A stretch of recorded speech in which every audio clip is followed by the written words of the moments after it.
guys, welcome back to the kingdom. I hope you guys have had positive and productive weeks this week. So this week you get a 2-for-1 kind of, because I did 2 books in a duology and I wanted them to look similar whilst being a little bit different. So the stencils are the same, the techniques are the same, and obviously I am talking about Daughter of the Pirate King and Daughter of the Siren Queen. I adored these books.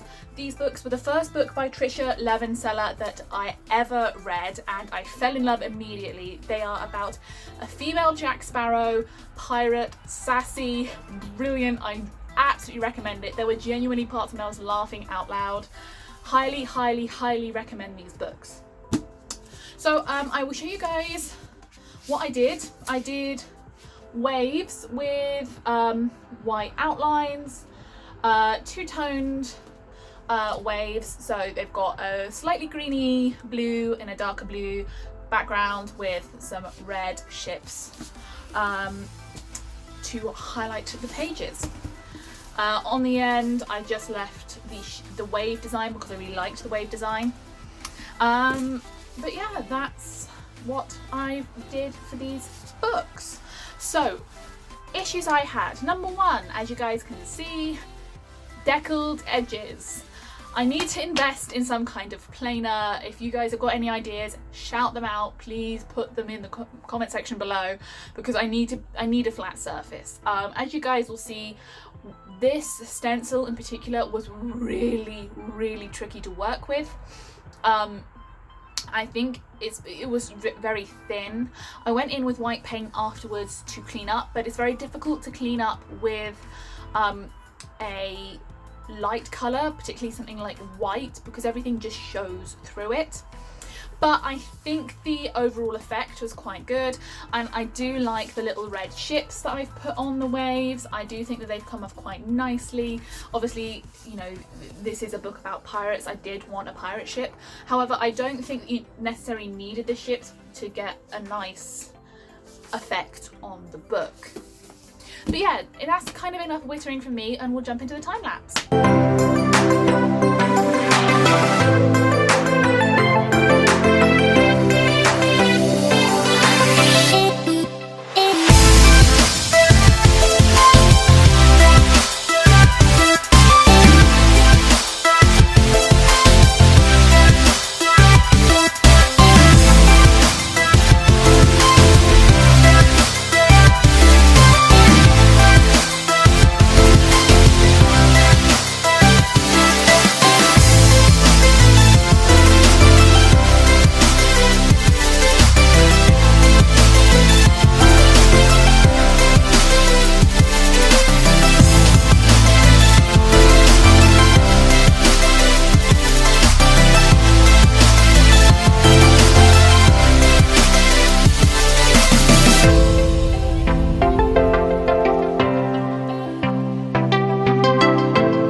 this project took me twice as long as normal, but then again I was doing twice as many books and quite an intricate design that required actually quite a lot of forethought. The paints that I use, they can dry out quite quickly, so one of the issues I had whilst I was working is I would mix up a colour and it would dry out as I was applying it. So I ended up needing to work quite quickly and only work really with a rough idea of how I was going to mix the colours, and sort of had to guess as I went where I wanted the colours. I definitely didn't want an alternating pattern in terms of the greeny blue and the darker blue. I didn't want it to look too formulaic, too alternating. I wanted it to look a little rough, like the sea. I didn't want it to look too clean. I didn't want it to look too planned out. But overall, I'm really, really pleased with how this has turned out. Just to show you guys again. There we go. So yeah, those are my finished products. I really enjoyed these. Now, a little bit of housekeeping. I've opened an Etsy store. As I hinted a couple of weeks ago, you guys can now buy my stencils and do this yourself on your own books. You can just go onto my store, buy a stencil, I will ship it to you, and you can try this yourself. The stencils will include obviously the clear stencils like you saw in this video and like you've seen in previous videos and videos going forwards. They'll include the transfer paper and the stencil itself. However, you will have to weed the designs yourself, and you will have to have your own paints, your own book, sponge, scissors, and off the top of my head, I think that's it. Oh, and a hairdryer. Most people will have those things, or if they don't have those things, they're really cheap to go out and get. The most common thing that I think people won't have necessarily is a weeding tool, which you will have seen in this video. It's that little tiny little hook that you can use to get vinyl pieces out. They're really cheap on Amazon. I think I got a set of like 5 of the, no, I think I got a set of 10 of them for like $5. So they're really, really cheap to get. So if you want to do these, those are the tools I recommend. But yeah, all of the patterns that you've seen so far on this channel will be available. I'm not sure how often I will update the site. I don't know whether if I want to add a new product every week, or if I want to add them every 2 weeks or every month. If you're interested, please do check out my Etsy store and let me know what you think. Anyway, that's all from me this week. I hope you guys have had positive and productive weeks, and I'll see you next time in the kingdom. Bye!